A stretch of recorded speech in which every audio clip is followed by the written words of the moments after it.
निशु, देवेश, दिवाकर, सब लोगों को नमस्कार। फिर नाम सब गायब हो गया।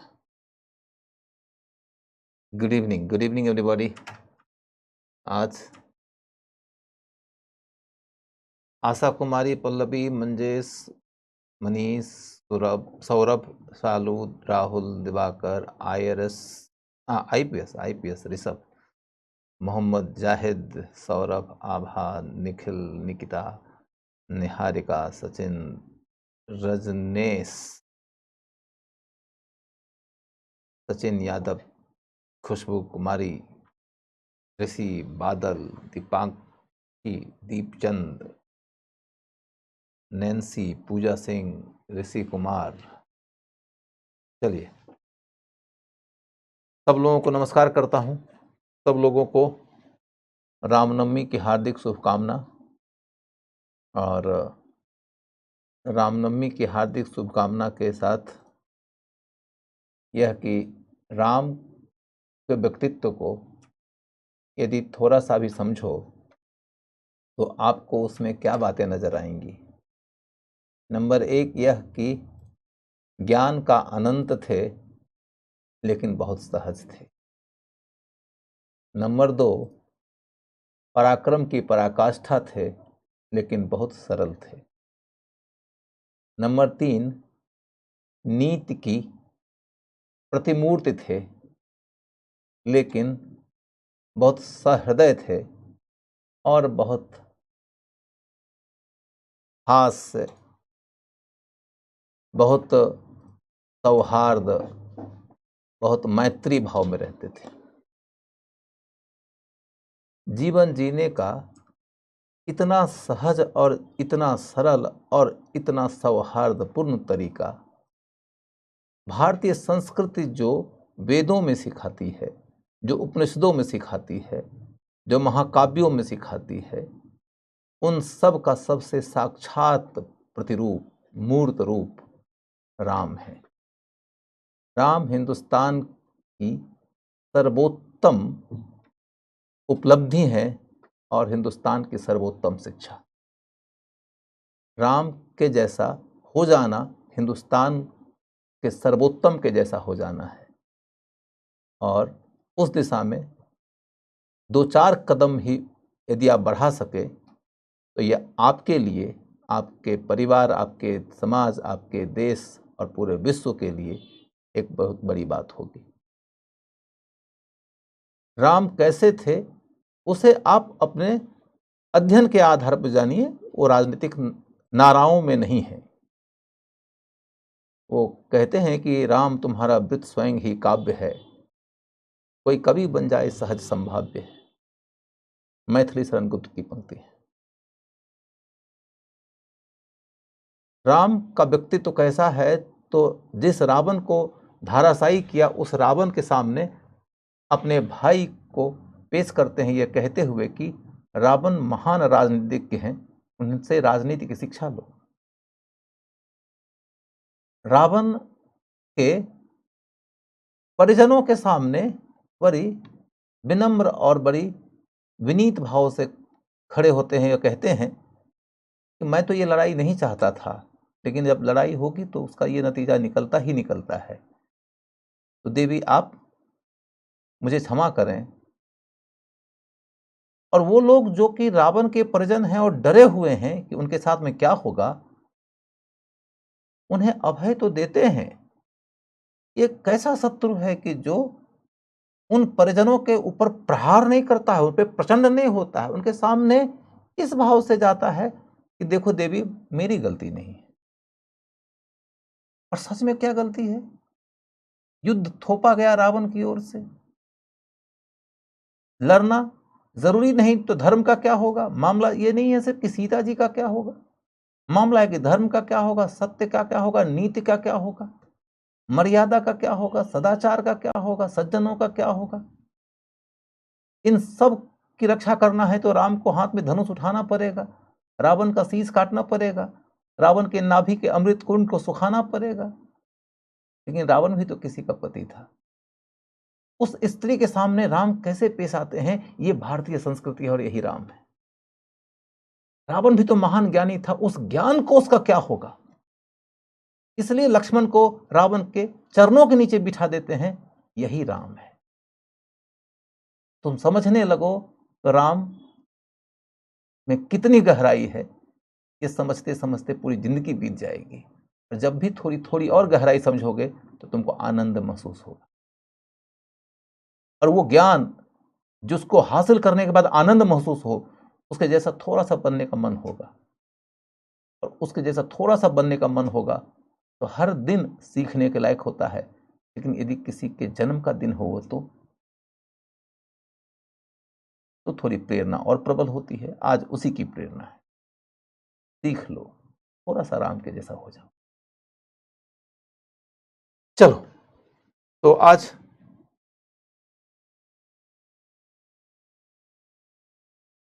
हर घर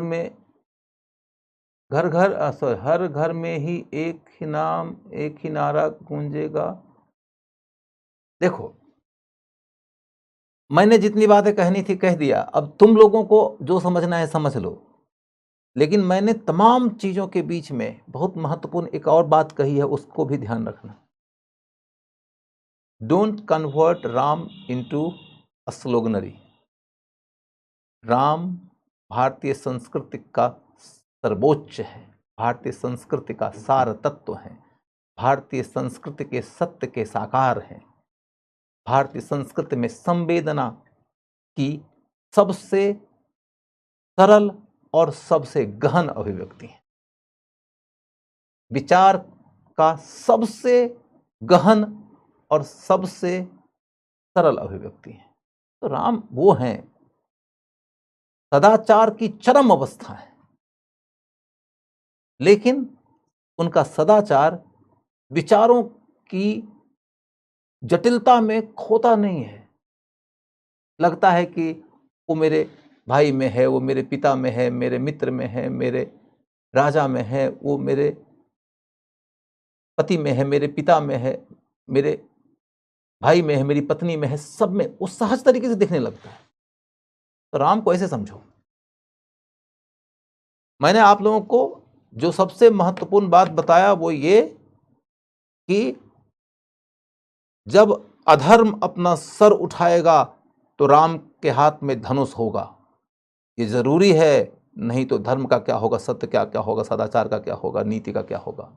लेकिन जब रावण का सर कलम होगा, उसके अमृत कुंड को सुखाया जाएगा, तो प्रश्न ये उठता है कि रावण भी तो किसी का पति था। तो उस पत्नी के सामने आप कैसे पेश आते हो, वहां आपको राम से सीखना है।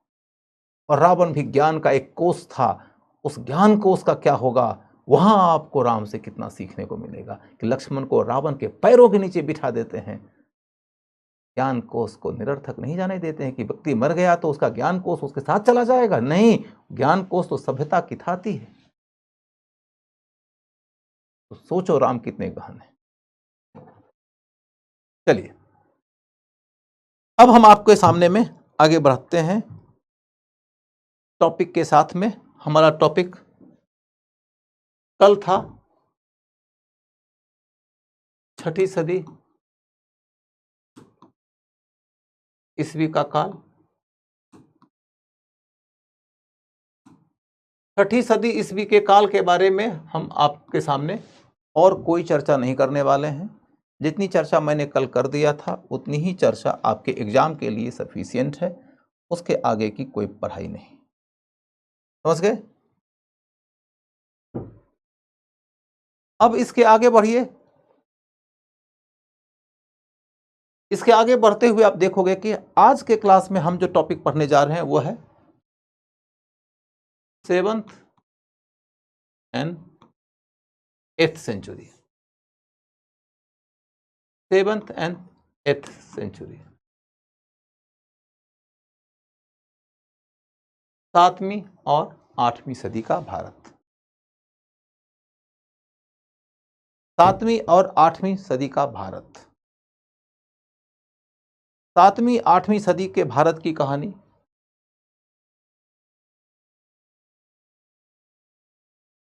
उसके तहत हम क्या देख रहे हैं?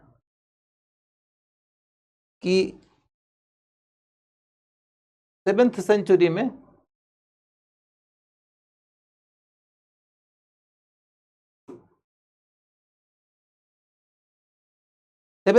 में हमें देखना है कि नॉर्थ इंडिया का पॉलिटिक्स कैसा है। नॉर्थ इंडिया का पॉलिटिक्स कैसा है।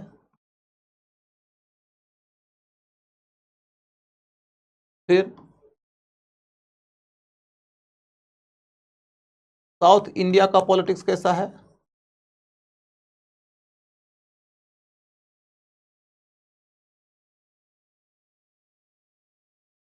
साउथ इंडिया का पॉलिटिक्स कैसा है।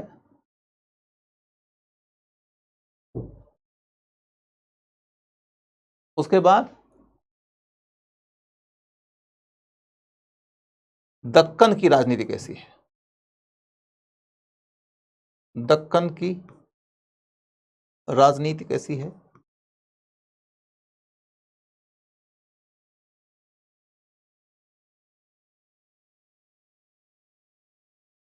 उसके बाद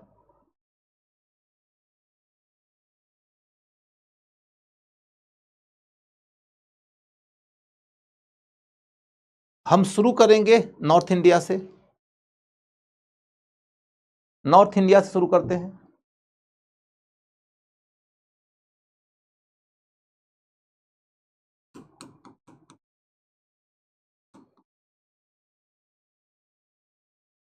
नॉर्थ इंडिया से तनु बितोलिया, क्या बोलना चाहते हो, बोलो ना तुम लोग। शुभ संध्या ऋतु मौर्य, शुभ संध्या। तो आप क्या बोलना चाहते हो, कुछ बोलना है तो बोलो।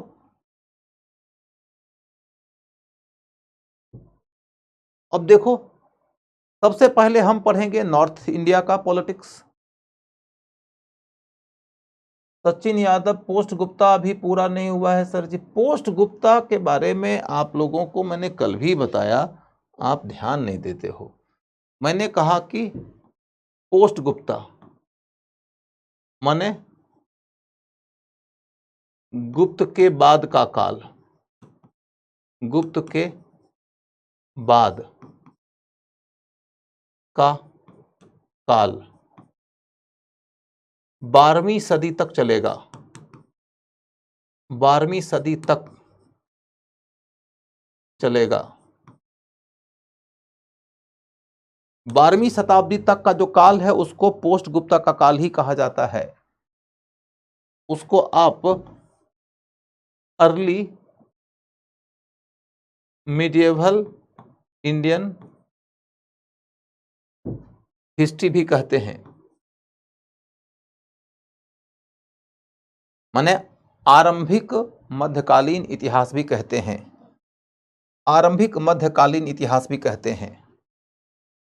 तो जब आप एंसेंट हिस्ट्री से आरंभिक मध्यकाल के इतिहास की ओर मुड़ते हैं तो आपको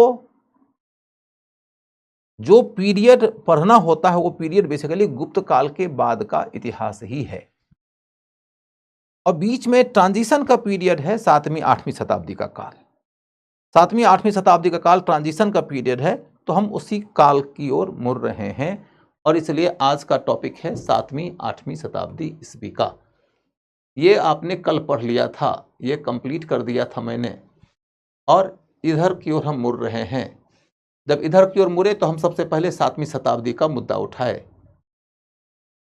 फिर से विजन क्लियर करूं, नंबर 1 गुप्तोत्तर काल और आरंभिक मध्यकाल एक ही है। नंबर 2 गुप्तोत्तर काल की ओर हमने सबसे पहली पढ़ाई कल किया जब हम 6ठी शताब्दी का काल पढ़े। 6ठी शताब्दी की भारतीय राजनीति की दशा दिशा के बारे में हमने स्पष्ट कर दिया। उसके बाद हमने कहा कि आज हम 7वीं 8वीं शताब्दी का टॉपिक शुरू कर रहे हैं। 7वीं 8वीं शताब्दी के टॉपिक में हमने सबसे पहले 7वीं शताब्दी का टॉपिक शुरू किया। 7वीं शताब्दी के टॉपिक की शुरुआत जब हमने किया तो हमने कहा उसमें हमको नॉर्थ इंडिया, साउथ इंडिया और दक्कन की राजनीति के ऊपर विशेष अध्ययन करना पड़ेगा। और अब हम इसकी ओर जब मुड़े तो हमने इस पेज में क्या लिखा? North India. अब हम नॉर्थ इंडिया की ओर जब बढ़ रहे हैं तो हमें 7वीं शताब्दी के नॉर्थ इंडिया में क्या नजर आता है? तो हर्षवर्धन का साम्राज्य, हर्षवर्धन का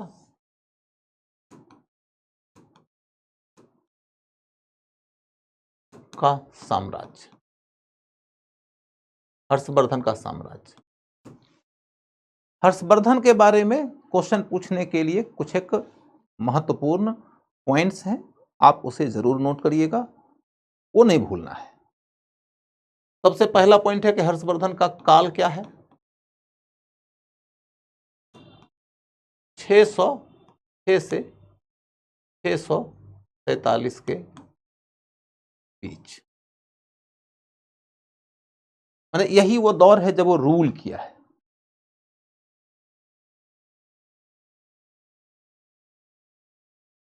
उसके बाद तब अगला मुद्दा क्या है?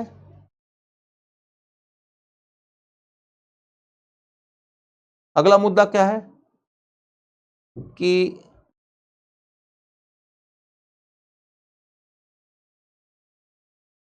इसका राज्य क्षेत्र क्या था? राज्य क्षेत्र क्या था? राज्य क्षेत्र क्या था?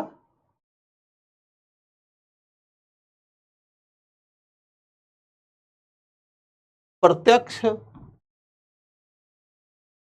या अप्रत्यक्ष रूप से, प्रत्यक्ष या अप्रत्यक्ष रूप से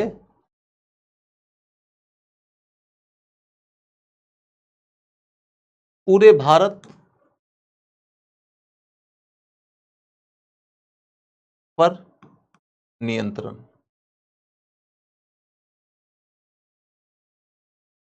प्रत्यक्ष या अप्रत्यक्ष रूप से पूरे भारत पर नियंत्रण।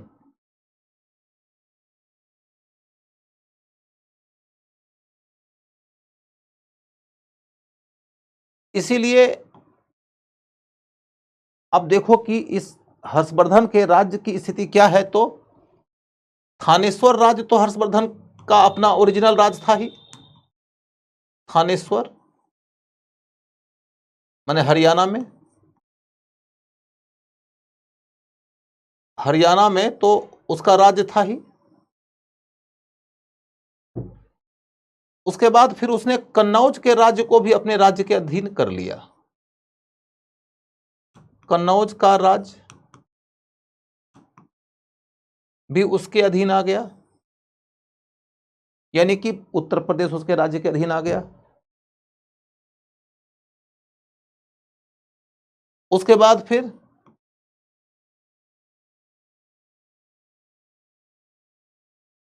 उत्तरगुप्त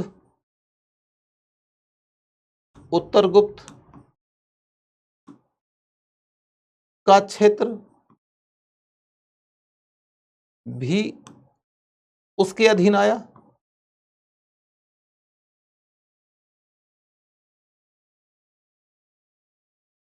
यानी कि बिहार का इलाका भी उसके राज्य के अधीन आ गया। उसके बाद बंगाल का इलाका भी उसने अधीन कर लिया, बंगाल भी जीता।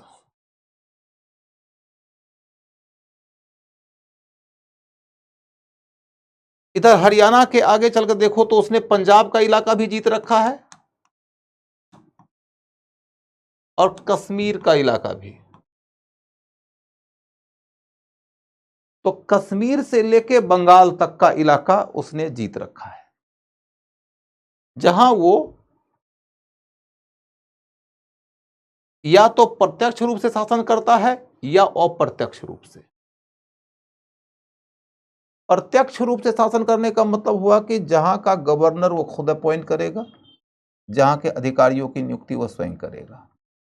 और अप्रत्यक्ष रूप से रूल करने का मतलब हुआ कि उस इलाके का राजा हर्ष का अधीनस्थ हो गया, हर्ष का अधीनस्थ हो गया। हर्ष का अधीनस्थ हो गया। यदि किसी इलाके का राजा अपने इलाके में राजा बना हुआ है लेकिन हर्ष को अपना प्रभु मानता है और उसको कर वगैरह देता है, तो इसका मतलब है कि वह इलाका अब हर्ष के अधीन है, लेकिन हर्ष वहां पर प्रत्यक्ष शासन नहीं चलाता है, अप्रत्यक्ष तरीके से शासन चलाता है। प्रत्यक्ष शासन तो वहां का राजा ही चला रहा है, पीछे से हर्षवर्धन के आदेश आते हैं। इसीलिए कहा जाता है कि हर्षवर्धन को सकल उत्तरापथ स्वामी कहा गया।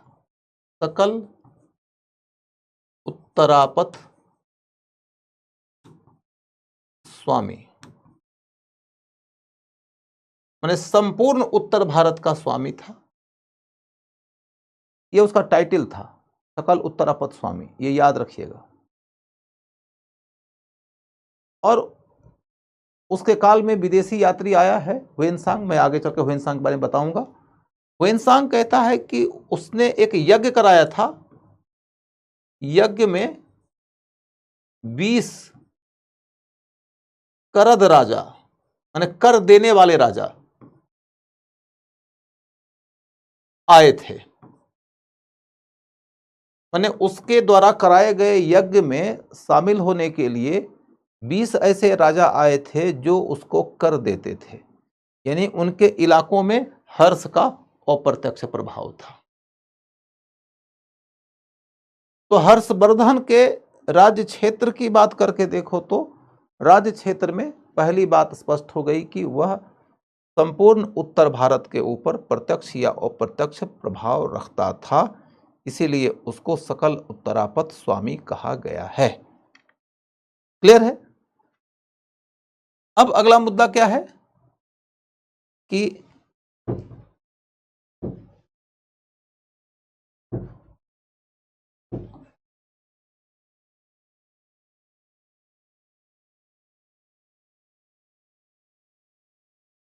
उत्तर में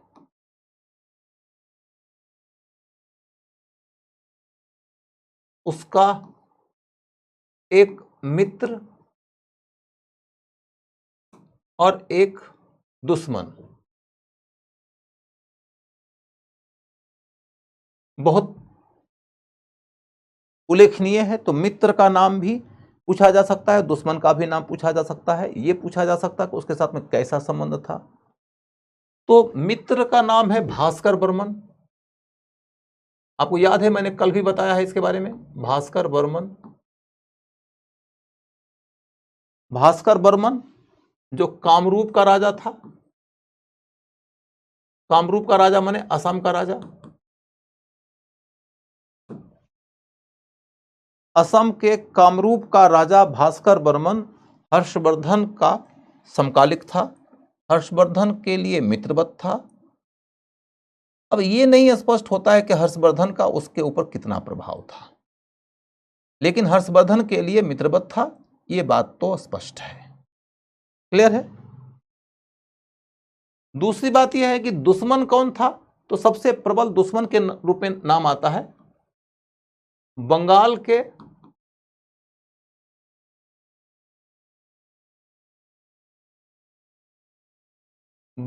के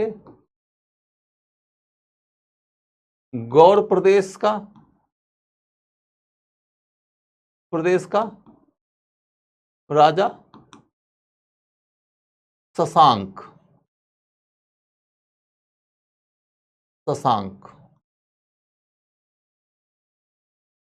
शशांक के हर्ष के साथ दुश्मनी का जो इतिहास है वो थोड़ी कहानी के माध्यम से समझ लीजिए। आप कहानी के माध्यम से समझ लीजिए कि हर्षवर्धन के पिता प्रभाकर वर्धन की मृत्यु के बाद उसका बड़ा भाई राज्यवर्धन गद्दी पर बैठा। राज्यवर्धन के शासन के दौरान कन्नौज के ऊपर जब गृहवर्मा शासन करता था, यानी कि राज्यवर्धन का और हर्षवर्धन का बहनोई और राज्यश्री का पति, तो उसके समय कन्नौज राज्य के ऊपर दो दुश्मनों ने संयुक्त मोर्चा बना के हमला किया। एक दुश्मन था मालवा का राजा और दूसरा था बंगाल का गौड़ प्रदेश का राजा शशांक। तो मालवा और गौड़ के शासकों ने कन्नौज पर हमला करके उस राज्य के राजा को मार दिया और उसकी रानी को बंदी बना लिया। ये खबर जब लगी हरियाणा के इलाके में रूल करने वाले राज्यवर्धन को, तो राज्यवर्धन अपनी सेना लेकर गया युद्ध करने के लिए। वानभट्ट की किताब हर्षचरित में इसका पूरा ब्यौरा मिलता है। उसमें यह बात कही गई कि युद्ध में तो राज्यवर्धन की जीत हो गई, लेकिन संधि के समय में शशांक ने धोखे से राज्यवर्धन की हत्या कर दिया। इसके बाद फिर हर्षवर्धन के सामने में राजा बनने की जिम्मेदारी आई। जिम्मेदारी आई का मतलब यह है कि हर्षवर्धन राजा बनना नहीं चाहता था, लेकिन जब परिस्थितियां आ गई तो वह राजपद संभाला। राजपद संभालने के बाद में वह ये शपथ लिया कि शशांक को वह समूल नाश का शिकार कर देगा। उसका यदि वह अंत नहीं कर देगा तो वह पतंगे की तरह जल के मर जाएगा, माने वह अग्नि समाधि ले लेगा। ये कुछ उसी तरह की भाषा है जो भाषा आपको महाभारत में नजर आएगी अर्जुन की प्रतिज्ञा में, कि जो अर्जुन ने प्रतिज्ञा लिया था जयद्रथ वध के समय। अब देखोगे कि हर्षवर्धन ने आगे शशांक को कब मारा, ये बात बहुत डिबेटेबल चीज है। उतने डिटेल में पीटी के एग्जाम में, जीएस के क्लास में बच्चों से एक्सपेक्टेड नहीं है। ऐसा लगता है कि हर्षवर्धन ने शशांक के खिलाफ युद्ध का अभियान का नेतृत्व स्वयं नहीं किया था। हर्षवर्धन जब युद्ध की तैयारी कर रहा था तो उसे खबर लगी कि उसकी बहन राजश्री कैद से निकलकर विंध्य के जंगलों की ओर गई है। विंध्य के जंगलों की ओर गई है तो उन्हें वो खोजने के लिए निकल पड़ा। वहां पर एक दिवाकर मित्र नाम के औघड़ थे, साधु। उनके सहयोग से वह राजश्री को खोजने में कामयाब हुआ। राजश्री सती होने जा रही थी तो राजश्री को सती होने से रोक दिया गया। ध्यान ये दीजिएगा कि सती उस समय की एक ऐसी प्रथा के रूप में स्थापित हो चुकी थी जिसे लोग आदरणीय मानते थे, लेकिन हर्ष ने अपनी बहन को सती होने से रोका है और वानभट्ट ने सती प्रथा की आलोचना की है। यह बड़ी उल्लेखनीय बात है, क्वेश्चन में पूछा जा सकता है। ने सती को बेहतर नहीं मानता है वो। कुल मिलाकर यह कहानी निकल कर आती है कि हर्षवर्धन अपनी बहन को बचाने में कामयाब रहा। उसकी कोई दूसरी सैनिक टुकड़ी जाती है शशांक के ऊपर हमला करने के लिए। उस समय उसका क्या परिणाम निकला इसके बारे में कोई जानकारी नहीं है, लेकिन अंततः गत्वा बंगाल के इलाके पे हर्षवर्धन का नियंत्रण हो गया। वो शशांक जीते जी हुआ कि शशांक के मरने के बाद हुआ, इस सब विषय के बारे में इतिहासकारों को मालूम नहीं है। इतिहासकार जिस जगह पर बिल्कुल नहीं जानता उस जगह से जाकर क्वेश्चन तो नहीं पूछेंगे आपसे तो परिचयात्मक क्वेश्चन पूछेंगे। पूरी कहानी सुनाने के पीछे का पर्पस क्या था? क्या इतिहास की रोचक कथा सुनाना? बिल्कुल नहीं। ऐसी 2000 कहानियां हम आपको सुना दें जरूरत पड़े तो, लेकिन आपकी जरूरत नहीं होती, मैं नहीं सुनाता। पहली बात, कल की कहानी याद हो, प्रभाकर वर्धन हर्षवर्धन का पिता था, राजवर्धन इसका बड़ा भाई था। प्रभाकर वर्धन के मरने के बाद राजवर्धन गद्दी पर बैठा था, उसके बाद हर्षवर्धन बैठा था, नंबर 1। नंबर 2, कन्नौज का राजा गिरिवर्मा था जिससे राजश्री की शादी हुई थी। नंबर 3, कन्नौज के राजा गिरिवर्मा के ऊपर हमला किया था मालवा और गौड़ प्रदेश के राजा शशांक ने। नंबर 4, कि राज्यवर्धन का युद्ध हुआ है इस संयुक्त मोर्चा के साथ में जिसमें कि राज्यवर्धन की जीत की कहानी कही गई है, लेकिन उसकी हत्या हो गई है षड्यंत्र के रास्ते संधि के दौरान। नंबर 5, उसके बाद हर्षवर्धन गद्दी पर बैठा है और हर्षवर्धन ने शपथ लिया है कि वह शशांक का समूल नाश कर देगा। नंबर 6, हर्षवर्धन उसके बाद शशांक के ऊपर खुद सैनिक अभियान का नेतृत्व नहीं किया, वह अपनी बहन को बचाने गया, जहां वह अपनी बहन को सती होने से रोकने में कामयाब रहा। नंबर 7, बाद में कन्नौज का इलाका भी हर्षवर्धन के अधीन आ गया और आगे चलकर उसने बंगाल के राज्य को भी जीत लिया, लेकिन यह स्पष्ट नहीं है कि उसने बंगाल को जब जीता था तो उस समय शशांक जिंदा था या कि शशांक के मरने के बाद जीता। कुल मिलाकर कहानी इतनी है, समझ गए? तो दोस्त कौन और दुश्मन कौन। एक और इंपॉर्टेंट बात है कि इसी समय वह गुजरात के वल्लभी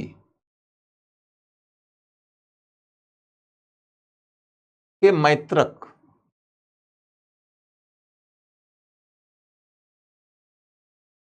से वैवाहिक संबंध स्थापित किया।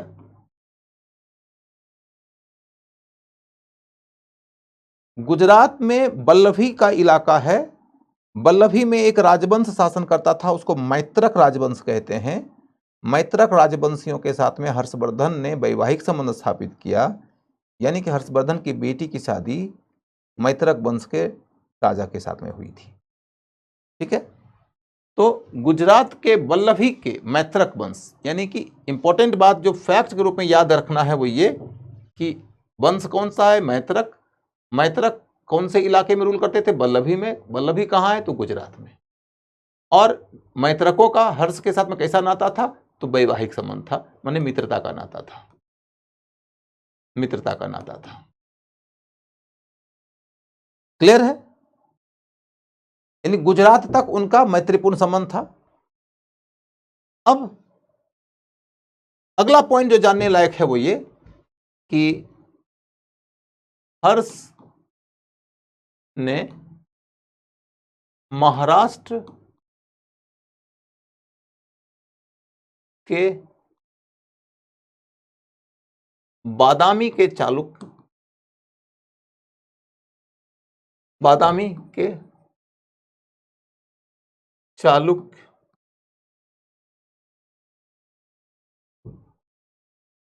पुलकेशिन द्वितीय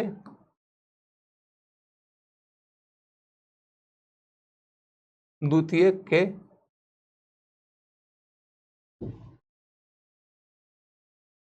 काल में हमला किया।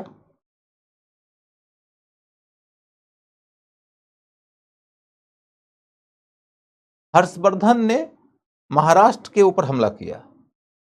महाराष्ट्र में उस समय कौन राजवंश है, चालुक्य राजवंश। चालुक्य राजवंश के राजा का कैपिटल कहां है, बादामी। उस समय चालुक्य वंश का राजा कौन है, पुलकेशिन द्वितीय। वही उस वंश का सबसे प्रतापी राजा था। तो पुलकेशिन द्वितीय के समय में उसने हमला किया। परिणाम क्या निकला,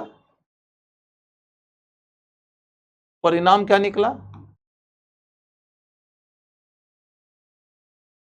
तो परिणाम के नाम पर यह है कि ह्वेनसांग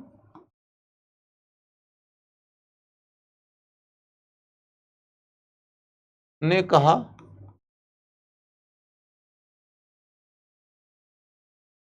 ह्वेनसांग ने कहा कि हर्ष महाराष्ट्र के राजा को हरा नहीं पाया था।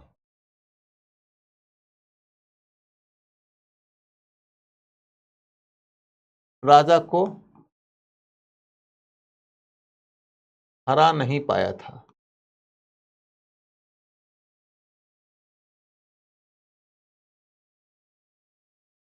महाराष्ट्र के राजा को हरा नहीं पाया था। और एहोल प्रशस्ति लेख, एहोल प्रशस्ति लेख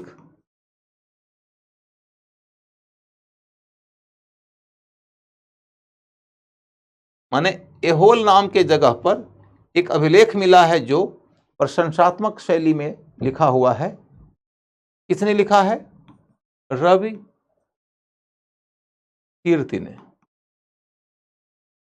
रवि कीर्ति ने, रवि कीर्ति के एहोल प्रशस्ति लेख में कहा गया कि क्या कहा गया कि पुलकेशिन द्वितीय ने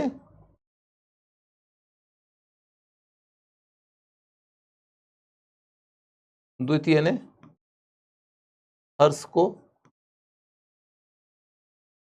हराया था, हर्ष को हराया था। मोटे तौर पर कहानी यही है कि हर्षवर्धन ने हमला किया था, हर्षवर्धन नहीं जीत पाया है और पुलकेशिन द्वितीय अपने राज्य की रक्षा करने में कामयाब हो गया है। तो पुलकेशिन द्वितीय का जो दरबारी है उसके बारे में जब प्रशस्ति लिखेगा तो वो ये लिख देगा कि हर्षवर्धन को पुलकेशिन द्वितीय ने हराया है। ठीक है, हराया है, लेकिन आप ये मत समझ लीजिएगा कि पुलकेशिन द्वितीय जो कि बादामी के चालुक्य वंश का राजा है वो हर्षवर्धन को आके कन्नौज में हराया था। हर्षवर्धन हमला करने के लिए गया था और हर्षवर्धन नहीं जीत पाया है। कहानी कुल मिला के ये है, समझ गए। और इसीलिए वेनसांग ने सियुकी नाम की किताब में लिखा है कि हर्षवर्धन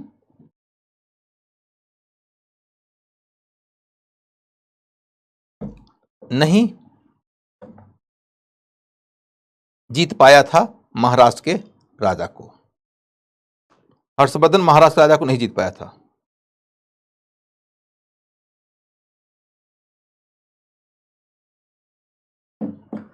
चलिए,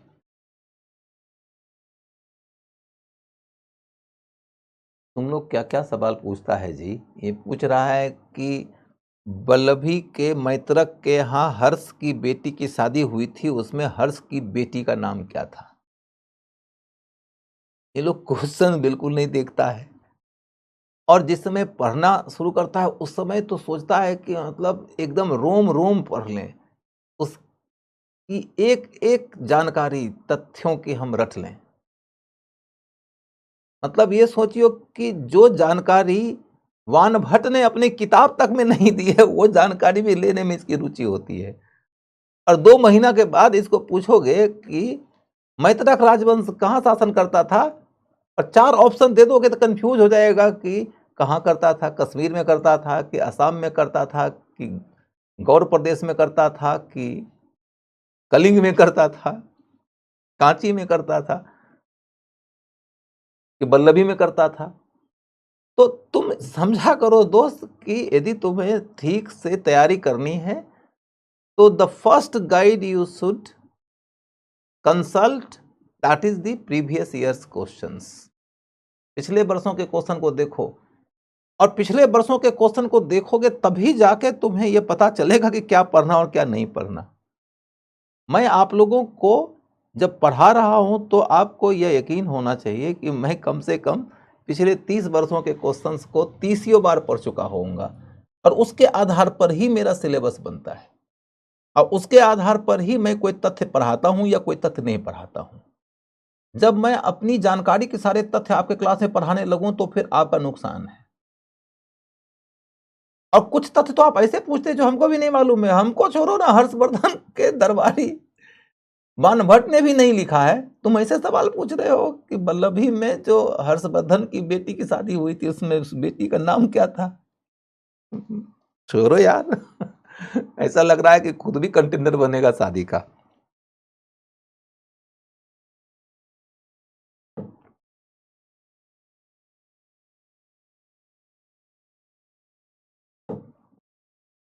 चलो,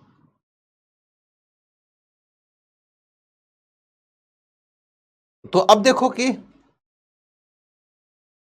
हर्षवर्धन के साम्राज्य के बारे में जितनी जानकारी चाहिए थी वो उतनी जानकारी मैंने दे दिया।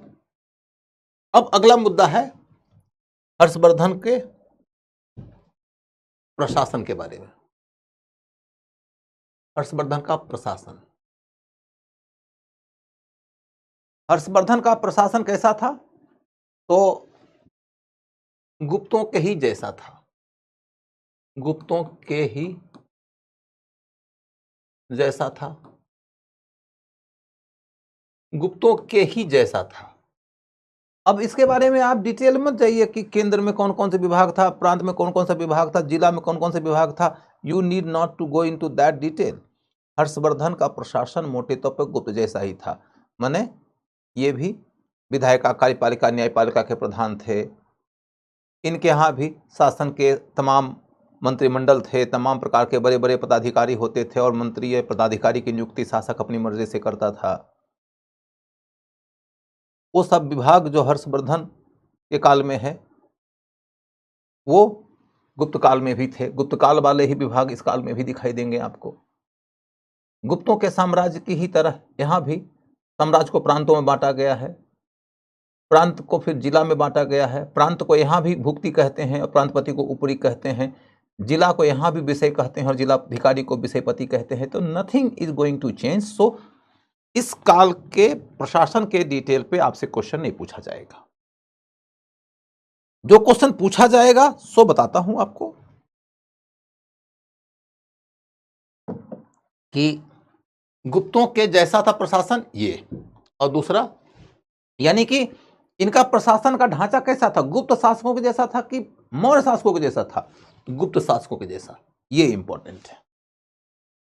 दूसरी बात क्या पूछा जाएगा कि हर्ष राजकीय दौरा करता था? राजकीय दौरा करता था। राजकीय दौरा, कुछ शासक ऐसे हैं जिन्होंने राजकीय दौरा बहुत किया है, जैसे अशोक राजकीय दौरा किया था, वैसे ही हर्ष भी राजकीय दौरा किया है। तो इस जगह पर वो अशोक के जैसा दिखाई देगा। इसके बाद फिर अगला पॉइंट क्या है, उसके विभिन्न फैसलों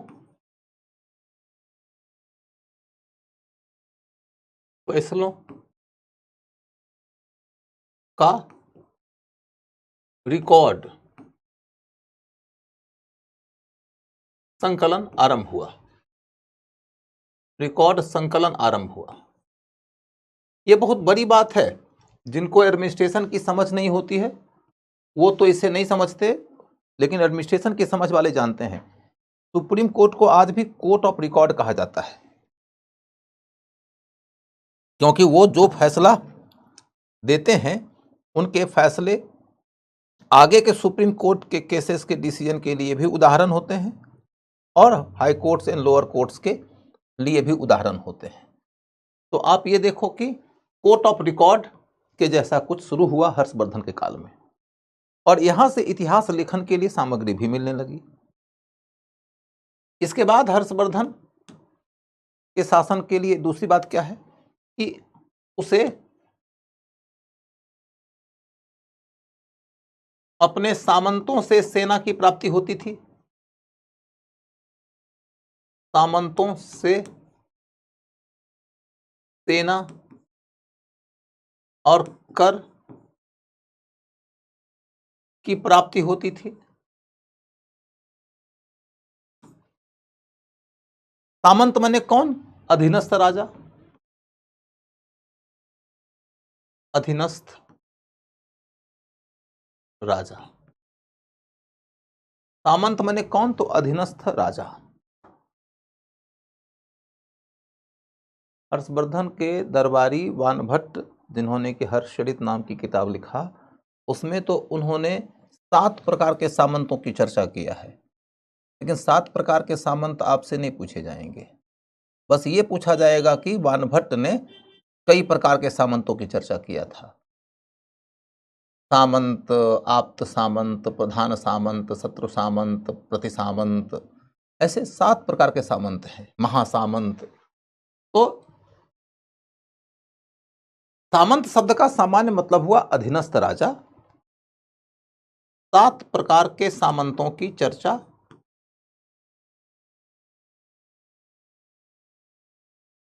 सामंतों की चर्चा वानभट्ट ने किया था।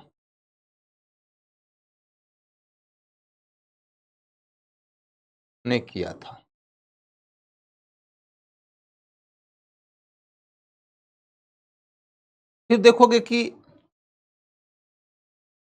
उसकी सेना की बड़ी संख्या, उसकी सेना की बड़ी संख्या का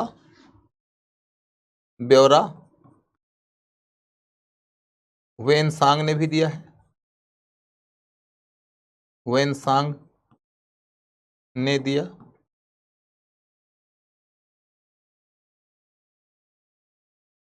मतलब बात यह है कि वेनसांग कहता है कि हर्षवर्धन को जब ये जानकारी मिली कि उसकी सेना उसके परेड के लिए इंतजार कर रही है, वो बाहर निकलकर अपनी सेना का मुआयना किया तो सेना की संख्या को देखकर बहुत खुश हो गया।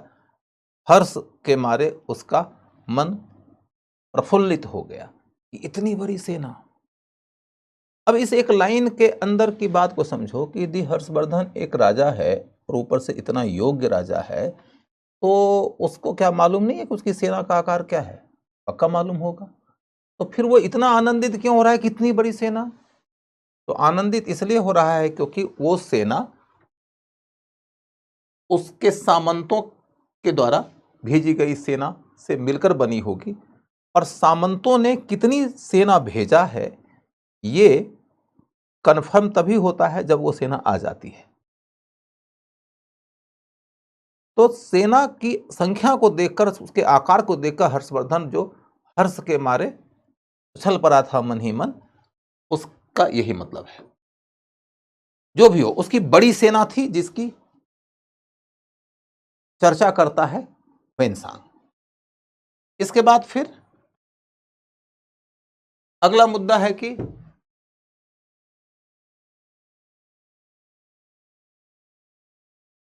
उसका राज्य सुरक्षित था। सुरक्षित था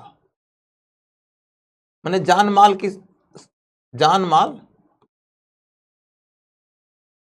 की सुरक्षित अवस्था थी।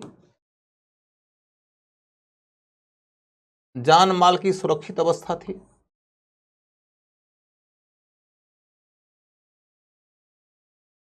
जान माल की अवस्था सुरक्षित थी। यहां पर एक बड़ी रोचक बात आपको जानना होगा कि हर्षवर्धन के शासन के बारे में वेनसांग ने लिखा है सीयूकी नाम की किताब, है ना। उसने सीयू की किताब लिखा है तो उसे पूरे भारत का ब्यौरा दिया है। उसी ब्यौरे में उसने हर्षवर्धन के शासन के बारे में भी बताया है। तो सीयूकी में वो कहता है कि हर्षवर्धन के राज्य में जान माल सुरक्षित था, लेकिन उसने ये भी कहा है कि जब वह हर्षवर्धन के राज्य की ओर जा रहा था तो वह 2 बार लूट लिया गया था, यानी स्वयं वेनसांग को 2 बार लूटा गया था। उसने ये भी जानकारी दिया है कि हर्षवर्धन ने जब सभा का आयोजन किया था एक बार, उसमें सभी को दान दिया, सभी धर्म के लोगों को दान दिया, लेकिन बौद्ध धर्म को ज़्यादा दान दिया। और कुछ चर्चा विमर्श वगैरह का भी आयोजन किया गया था जिसमें कि महायान बौद्ध धर्म वाले लोग अव्वल आए थे। तो इस बात से नाराज होकर ब्राह्मणों ने उसके पंडाल में आग लगा दिया था, और जब दोषियों के खिलाफ हर्षवर्धन ने कार्रवाई किया तो कुछ ब्राह्मणों ने हर्षवर्धन के ऊपर जानलेवा हमला भी कर दिया था। ये सारी जानकारी भी उसने दिया है। अब इन सारी जानकारियों के बाद आपके सामने मैं एक स्टेटमेंट रखता हूं कि हर्षवर्धन के काल में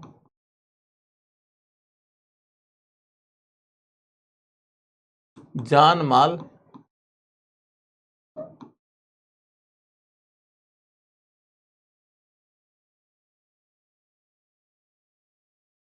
पूर्णतः सुरक्षित था। पूर्णतः सुरक्षित था।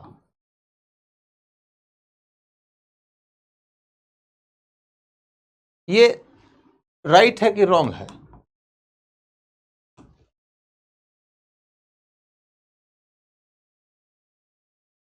What is this? This is right और रॉन्ग? हर्षवर्धन के काल में जान माल पूर्णतः सुरक्षित था। दिस इज राइट और रॉन्ग? तो this is wrong, this is not right. Why? तो ये देखो कि जब ये शब्द आया ना पूर्णता, तो पूर्णता शब्द प्रायः आपके एग्जाम के कई सारे प्रश्नों में डाले जाते हैं आपके आईक्यू को टेस्ट करने के लिए। 100 में से 90% केस में पूर्णता जैसा शब्द यदि लगा रहे ना तो समझना कुछ स्टेटमेंट गलत है। हाँ, 10% केस में तुम यदि कंफर्म हो कि हाँ पूर्णतया सही था तो ठीक है, अदरवाइज यदि तुमको अनुमान ही लगाना हो तो पूर्णता वाला स्टेटमेंट प्रायः गलत होता है कि हर्षवर्धन का राज्य पूर्णतः सुरक्षित था, नहीं। और यदि ये पूर्णतः शब्द हटा दिया जाए तो हर्षवर्धन के काल में जान माल सुरक्षित था, तो तब यह स्टेटमेंट सही हो जाएगा। हर्षवर्धन के काल में जान माल सुरक्षित था, मोटा मोटी सुरक्षित था, तो मोटा मोटी सुरक्षित था, लेकिन पूर्णतः सुरक्षित तो कभी हुआ है क्या आज तक? क्या आज तक कभी हुआ है कि पूर्णतः सुरक्षित हो जाए? पूर्णतः सुरक्षित कभी नहीं होता है। पूर्णतः क्या अमेरिका सुरक्षित है? पूर्णतः क्या यूरोप सुरक्षित है? पूर्णतः क्या स्कैंडिनेवियन कंट्री सुरक्षित है? नॉर्डिक कंट्री सुरक्षित है? पूर्णतः क्या आइसलैंड सुरक्षित है? पूर्णतः तो कहीं कुछ सुरक्षित नहीं है। मतलब दुनिया का एकमात्र देश जिसके पास अपनी सेना नहीं है उसके पास में भी पुलिस है, तो पूर्णतः जानमाल की सुरक्षा तो कहीं नहीं होती है। यदि पूर्णतः सुरक्षित की बात हो ही जाएगी तो फिर पुलिस रखने की भी जरूरत नहीं होती है, जुडिशरी रखने की भी जरूरत नहीं होती है। पूर्णतः तभी सुरक्षित हो सकता है जबकि समाज में रहने वाला एक एक आदमी राम के जैसा हो जाए, कृष्ण के जैसा हो जाए, तमाम जो पैगंबर हुए उनके जैसा हो जाए। पूर्णतः तो तभी सुरक्षित हो सकता है। हो गया? तो अब आपको प्रशासन के बारे में अंतिम बात एक बताता हूं कि वेनसांग ने कहा कि वेनसांग कहा कि हर्ष राजकीय आय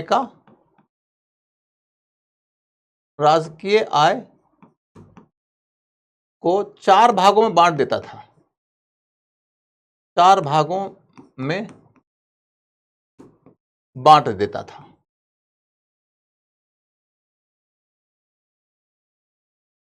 चार भागों में बांट दिया, जिसमें 1/4 वह वेतन पर खर्च किया और 1/4 कल्चर पर। 1/4 वेतन पर खर्च किया, 1/4 कल्चर पे। यहां वेतन वाला मुद्दा ज्यादा महत्वपूर्ण है। वो कह रहा है कि भूमि अनुदान के माध्यम से वेतन देता था, भूमि अनुदान के माध्यम से वेतन।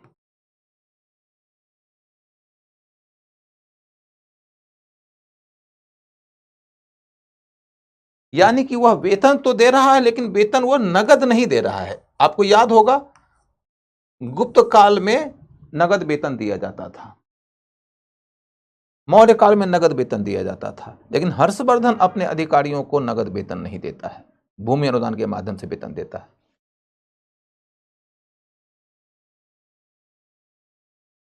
कुल मिलाकर हर्षवर्धन के प्रशासन के बारे में जितनी जानकारी चाहिए थी उतनी जानकारी मैंने दे दिया। अब हर्षवर्धन के बारे में अगला मुद्दा है कि उसके काल की संस्कृति कैसी है।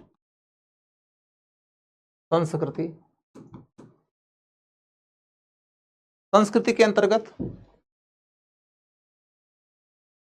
धर्म,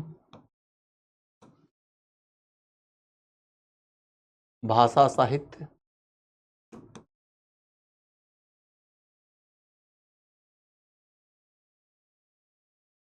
कला, शिक्षा,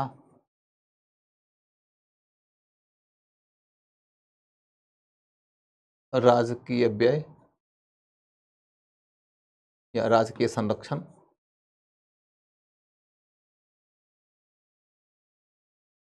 आपको देखने से लगेगा ये तो 5 तरह के बिंदु हैं जिनको बहुत डिटेल में पढ़ना पड़ता होगा, लेकिन ये डिटेल में नहीं पढ़ना है। किसी के बारे में 1 लाइन, किसी के बारे में 2 लाइन, बात खत्म हो जाने को है। तो हर्षवर्धन का धर्म कैसा था? तो पहले शैव था, बाद में बौद्ध हो गया। बौद्ध में भी कौन सा बौद्ध? महायान बौद्ध।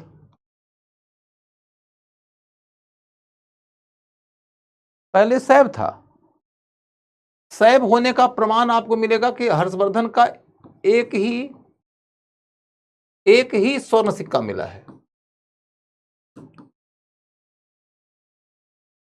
अब देखो कि तुम सब कुछ पढ़ लोगे और क्वेश्चन पूछने वाला एक लाइन दे देगा कि हर्षवर्धन के स्वर्ण सिक्के बड़ी संख्या में मिले।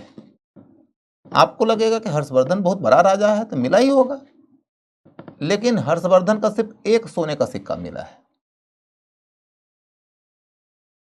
लेकिन ये गुप्त ज्ञान नहीं है। हिस्टोरियंस के बीच में बहुत हाईली डिबेटेड इशू है कि गुप्तों के बाद में प्राचीन भारत में जो शासक शासन करने आए, उन शासकों के काल में स्वर्ण सिक्के हमें प्रायः नहीं मिले हैं या दुर्लभ केस में मिले हैं। गुप्त राजाओं के बाद अर्ली मिडिवल एज में हमें कलचुड़ी का एक राजा है, कलचुड़ी वंश है, त्रिपुरी इलाका है जबलपुर के इलाके में। तो त्रिपुरी के कलचुड़ी वंश के राजा गांगे देव ने दोबारा बड़े पैमाने पर स्वर्ण सिक्के ढाले थे। तो गुप्तों के बाद बड़े पैमाने पर स्वर्ण सिक्के फिर कब मिले? तो गांगे देव के काल में मिले। उसकी चर्चा बाद में करूंगा। इस बीच में अधिकांश राजा जो हैं उनके काल में हमें स्वर्ण सिक्के नहीं के बराबर मिले हैं। तो ब्रॉड ट्रेंड से वाकिफ रहो, यह हिस्ट्री का मूल डिबेट है और यही फायदा होता है कॉन्सेप्ट की क्लैरिटी और फैक्ट उसके अनुसार पढ़ने का। नहीं तो तुम यदि फैक्ट ही पढ़ते जाओगे, गाइड वाइज में देखो ना, एक से ऐसे फैक्ट्स मिलेंगे कि जिन फैक्ट्स को पढ़ने के बाद तुम्हारा दिमाग खराब हो जाएगा। लेकिन सिर्फ दिमाग नहीं खराब होगा, तुमने यदि अपना दिमाग स्थिर रख के सारे फैक्ट रख लिए तो भी तुम्हारा एग्जाम पक्का खराब हो जाएगा। यदि तुम्हारा दिमाग भी खराब नहीं हो और थोड़ा मोड़ा यदि दिमाग के ऊपर दबाव पड़े भी तो भी एग्जाम सही हो जाए, इसके लिए जरूरी है कि when you read you have to select the facts based upon the relevance of the fact in the process of the evolution of history and the relevance of the fact in exam. परीक्षा में तथ्य की प्रासंगिकता और इतिहास के विकास क्रम में उस तथ्य की महत्ता को ध्यान में रखते हुए तथ्यों का अध्ययन यदि तुम करते हो तो वो तथ्य तुमको यदि कष्ट भी दे तो कष्ट सहो, क्योंकि रटना पड़ेगा, 2-3 बार रटना पड़ेगा, लेकिन तब वो तथ्य तुम्हारे काम आ जाएंगे और परीक्षा में तुम्हारा काम बन जाएगा। तो अब देखो कि पहले शैव बाद में बौद्ध। शैव होने का प्रमाण उसके सिक्के से मिलता है जिसमें कि उसने उमा माहेश्वर लिखवाया है। उसके सिक्के पर लिखा हुआ है उमा माहेश्वर, उमा माहेश्वर। बाद में वो बौद्ध हो गया है। बौद्ध धर्म के बारे में तो उसके विश्वास को लेकर बहुत विस्तार से जानकारी दी गई है सीयूकी में। सीयूकी जो किताब लिखा है वेनसांग ने, उसमें बहुत विस्तृत जानकारी दी गई है। ठीक है, अगला मुद्दा यह है कि वह धार्मिक स्वतंत्रता में विश्वास करता था। धार्मिक स्वतंत्रता,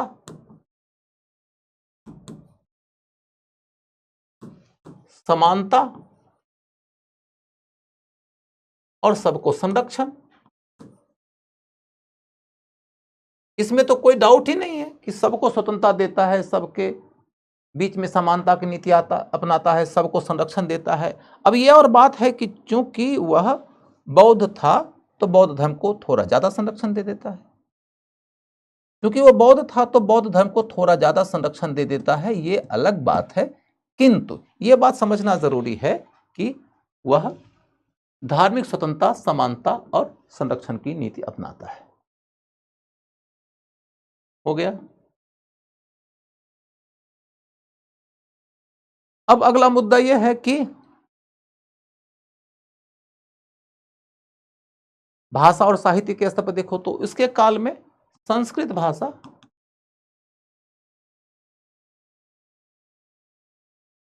में साहित्य का विकास हुआ।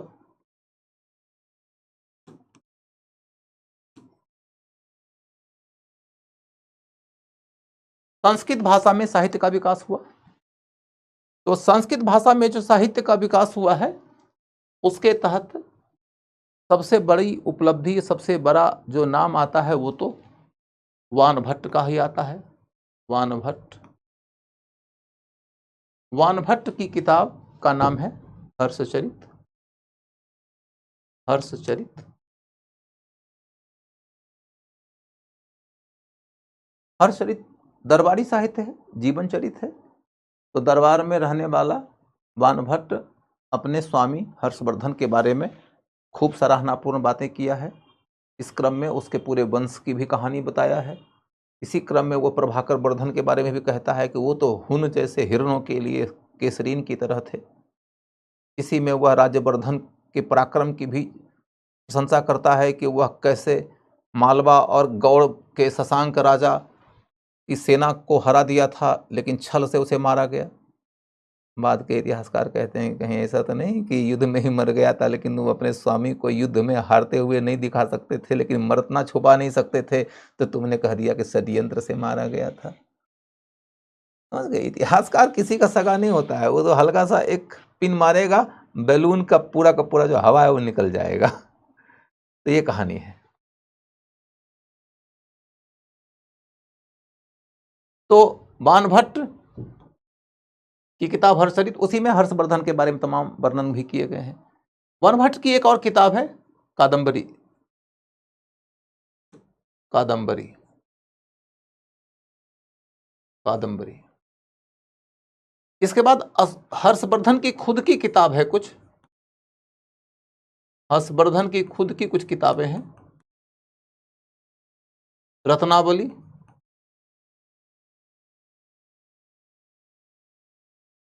प्रियदर्शिका, प्रियदर्शिका और नागानंद, नागानंद। तीनों नाटक है, तीनों नाटक है। हर्ष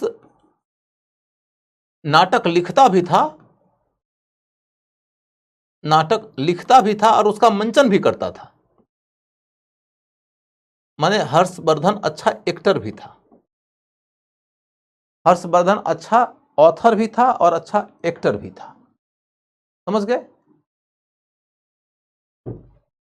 सर मंडे से मिडिल हिस्ट्री की क्लास स्टार्ट हो जाएगी। मनीषा जी, मिडिल हिस्ट्री नाम का कोई हिस्ट्री नहीं, मिडियवल हिस्ट्री है दोस्त, मिडियवल हिस्ट्री है। मिडियवल हिस्ट्री के रूप में याद करो। हिंदी बोलो, फिर मध्यकाल बोलो, अंग्रेजी बोलो तो उसको मिडियवल एज बोलो। ठीक है?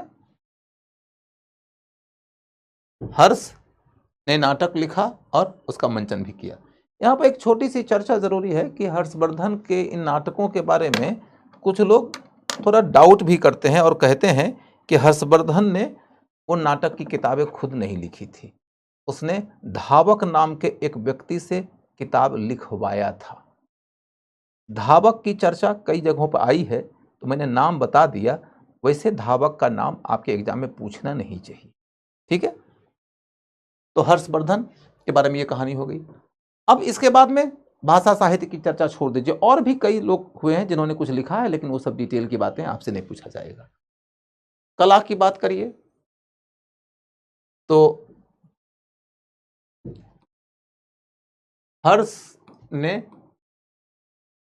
कई स्तूप बनवाया,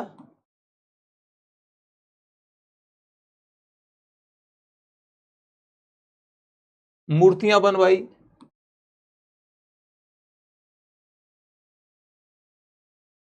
अस्पताल खुलवाया,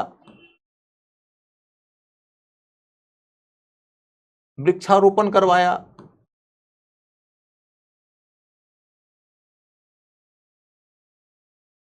ये सब जानकारी हमें मिलती है सीयू की से। सीयू की,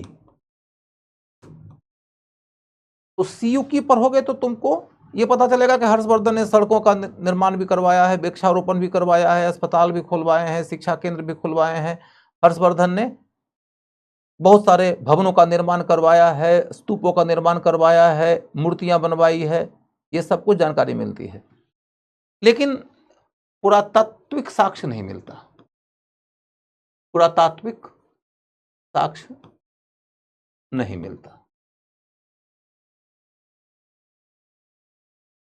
और आपसे क्वेश्चन पूछने की संभावना यहां से बनती है कि हर्षवर्धन ने बड़े पैमाने पर सड़कों का निर्माण करवाया है और बड़ी संख्या में स्तूपों का निर्माण करवाया है, उसने मानव और पशु के लिए अस्पताल बनवाया है, उसने बड़े पैमाने पर वृक्षारोपण करवाया है आदि के बारे में विस्तृत पुरातात्विक प्रमाण मिलते हैं। ये स्टेटमेंट आ जाएगा, गलत है। इनके बारे में पुरातात्विक प्रमाण नहीं मिलते हैं। इनके बारे में जो भी जानकारी है वो सिर्फ हमें सीयू की से मिलती है। वानभट्ट की किताब सीयू की से मिलती है। तो इसके बारे में पढ़ना नहीं है ज्यादा। क्यों? क्योंकि पुरातात्विक प्रमाण मिलता तब ना उसकी विशेषताओं को देख के पढ़ते, हो गया, काम खत्म है। तो कला के बारे में कुछ नहीं पढ़ना है। शिक्षा के मामले में नालंदा विश्वविद्यालय, नालंदा विश्वविद्यालय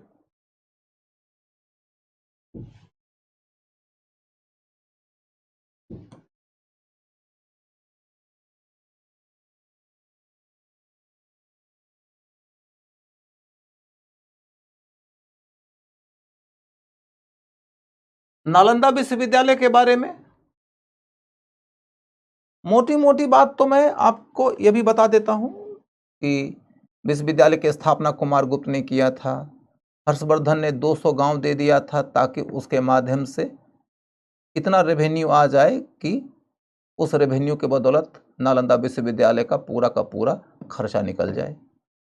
एक ऐसा विश्वविद्यालय था जिसके बारे में ह्वेनसांग ने बहुत विस्तार से बताया है। ह्वेनसांग कहता है कि वह खुद नालंदा विश्वविद्यालय में शिक्षा लिया। जिस समय वह नालंदा विश्वविद्यालय में शिक्षा लिया था उस समय नालंदा विश्वविद्यालय के जो प्राचार्य थे, जो प्रधान आचार्य थे, वो थे शीलभद्र। शीलभद्र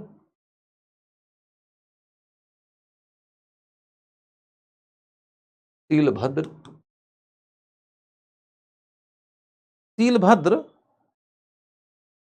से बाद में भी ह्वेनसांग का संवाद होता रहा है। मैं आज नकल शीलभद्र के ऊपर क्वेश्चन की उम्मीद करता हूं। उपेंद्र सिंह की किताब में जो कलर्ड पेजेस हैं उन कलर्ड पेजेस से क्वेश्चन पूछने की खूब प्रवृत्ति रही है। उसमें से शीलभद्र और ह्वेनसांग के लेटर कम्युनिकेशन का भी एक पेज दिया गया है कि जो लेटर लिखा है ह्वेनसांग ने शीलभद्र को और जवाब दिया है शीलभद्र ने ह्वेनसांग को।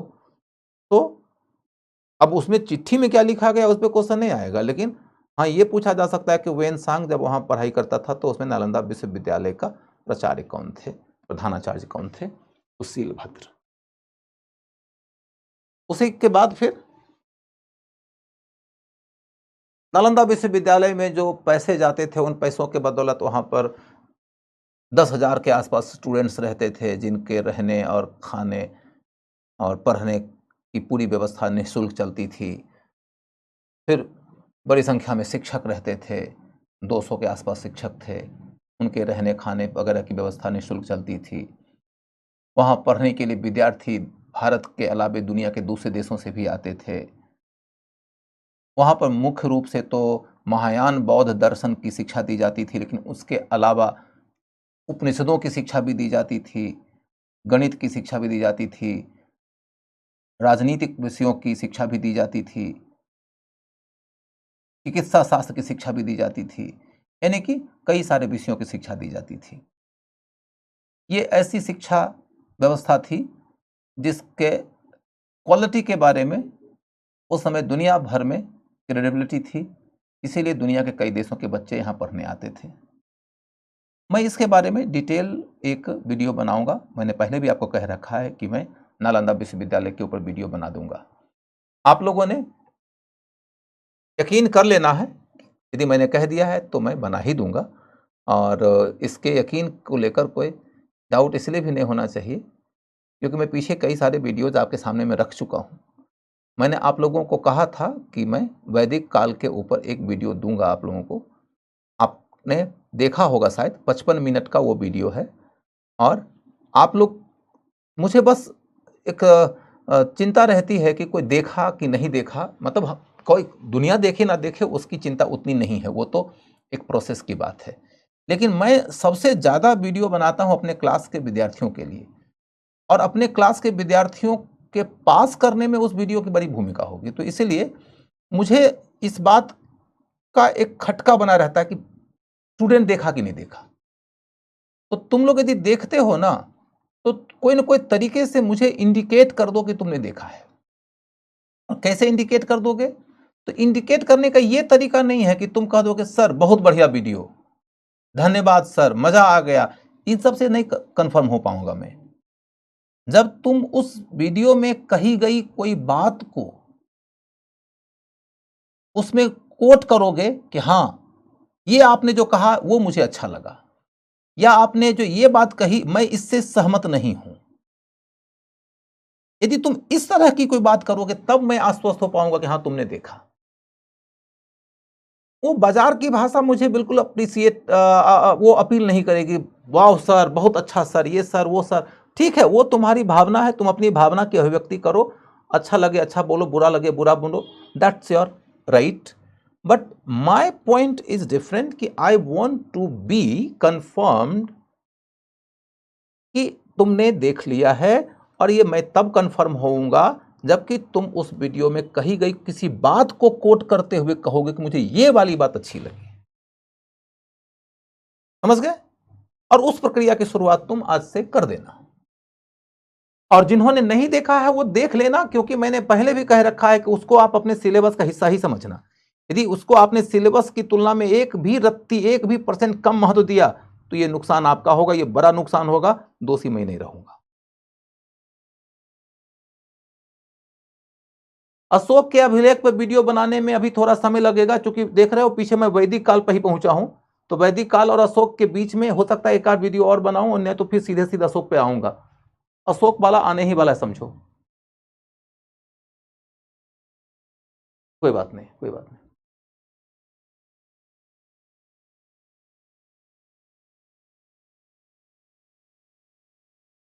चलिए,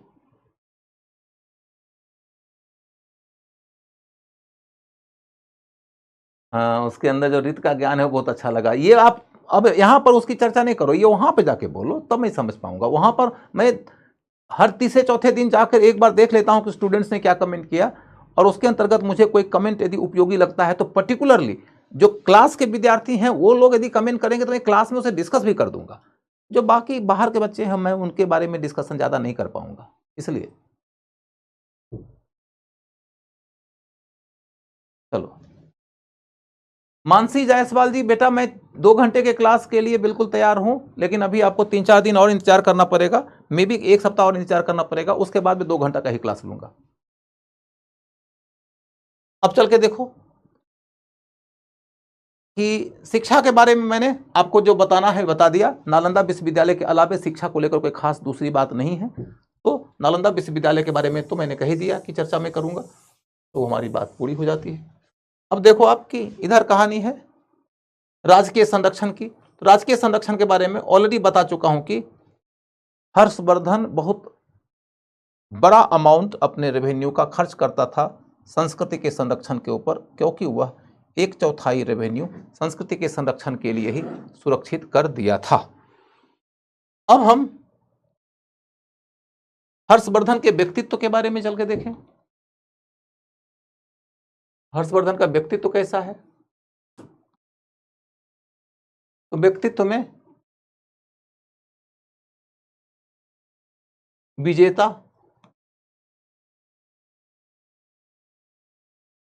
उसके बाद दानी, उसके बाद उदार, विद्वान,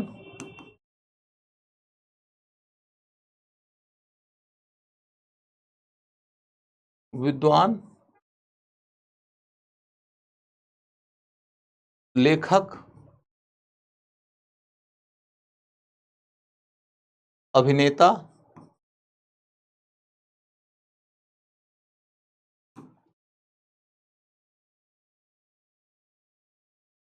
और शिक्षा का संरक्षक, शिक्षा कला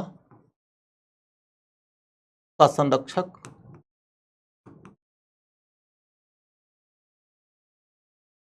और कल्याणकारी शासक, कल्याणकारी शासक।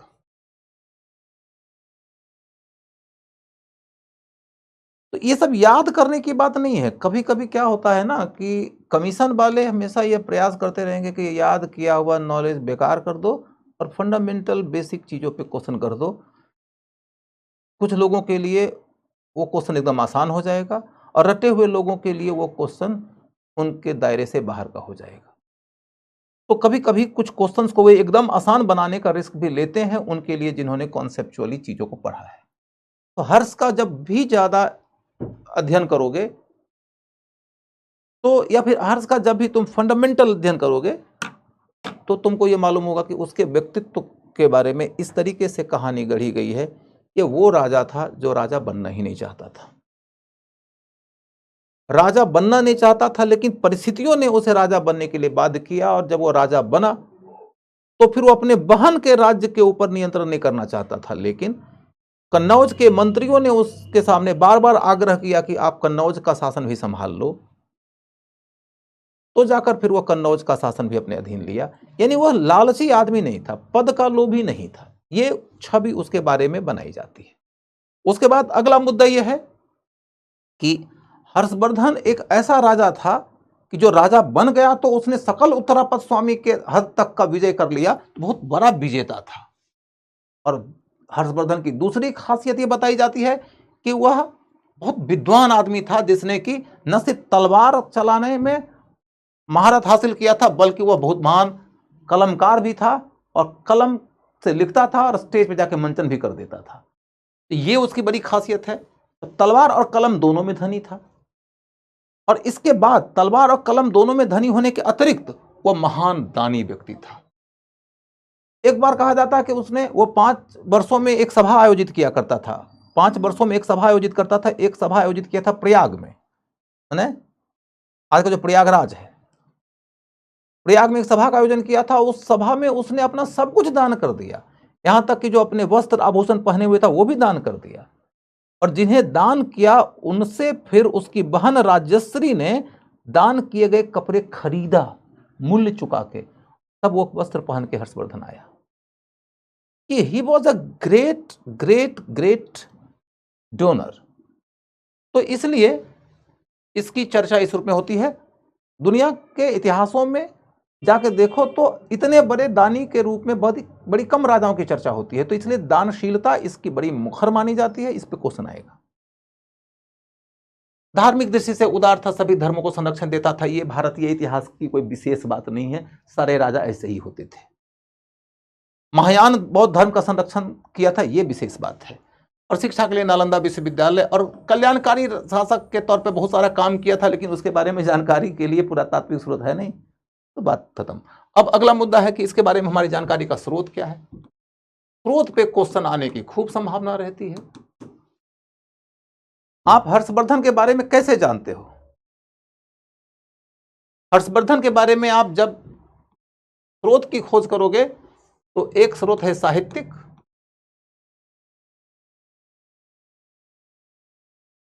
और एक स्रोत है पुरातात्विक। पुरातात्विक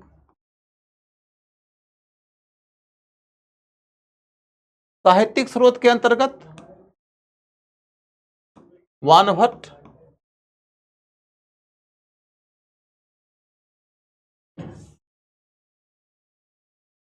हुएनसांग,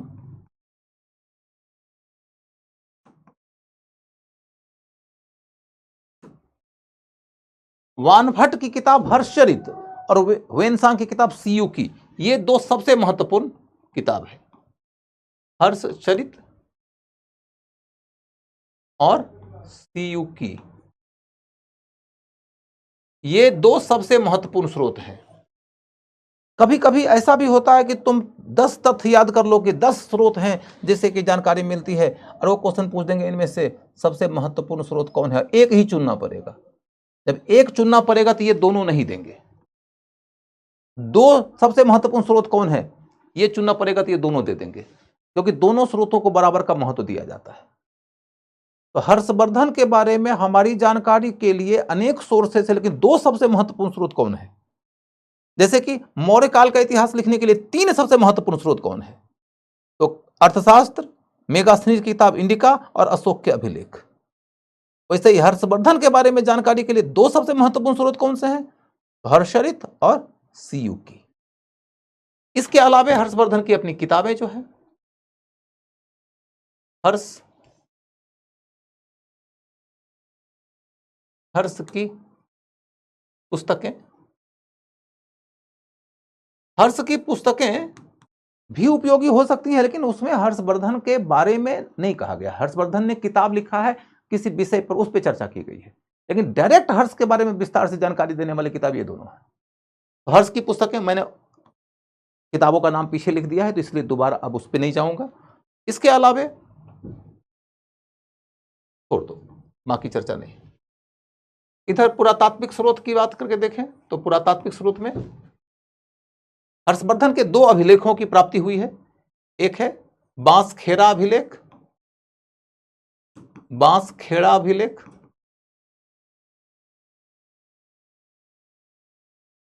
बांसखेड़ा अभिलेख और मधुबन अभिलेख। मधुबन अभिलेख, मधुबन अभिलेख, मधुबन और बांसखेड़ा अभिलेख, मधुबन और बांसखेड़ा अभिलेख। उसके बाद हर्ष का सिक्का, सिक्का, बाकी नालंदा विश्वविद्यालय, नालंदा विश्वविद्यालय,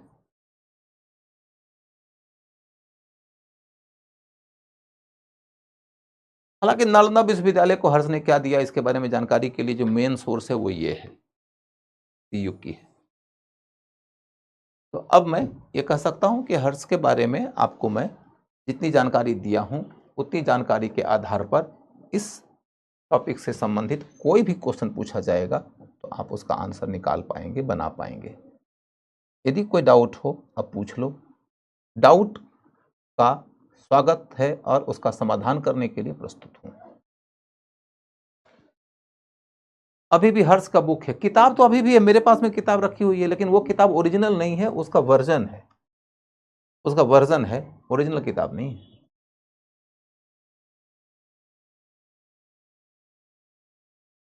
अब कोई क्वेश्चन नहीं आया था, जल मार्ग से गया था, स्थल मार्ग से कौन है? सर आपके पढ़ाने का तरीका बहुत अच्छा है, धन्यवाद बेटा, धन्यवाद। हाँ, great explanation in short notes, या yes sir, all clear, very good, very good, no doubt sir, thank you बेटा, थैंक यू। हाँ ग्रेट, थैंक यू बेटा, ऑल क्लियर सर, वाह धन्यवाद। मध्यकाल का इतिहास कब से स्टार्ट होगी? हे दोस्त, मैंने आज भी 3 बार बताया है कि अब हम लोग पूर्व मध्यकाल में प्रवेश कर चुके हैं, आप चिंता न करिए।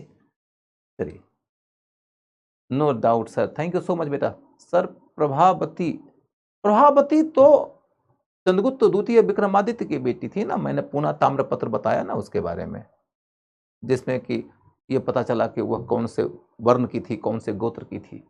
चलिए,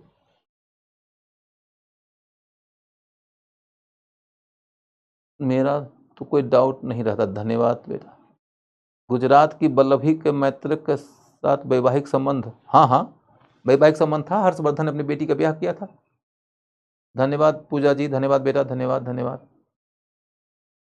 चलिए, तो अब देखो कि अपने पास समय कितना बचा, समय तो मात्र 2-3 मिनट ही बचा है।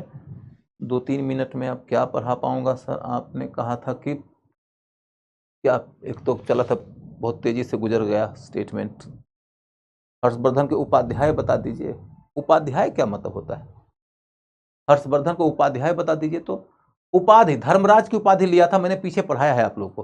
हर्षवर्धन ने धर्मराज की उपाधि लिया था। चलिए चलिए, तो अब चल के देखो कि आगे का जो हमारा टॉपिक होगा वो होगा दक्कन का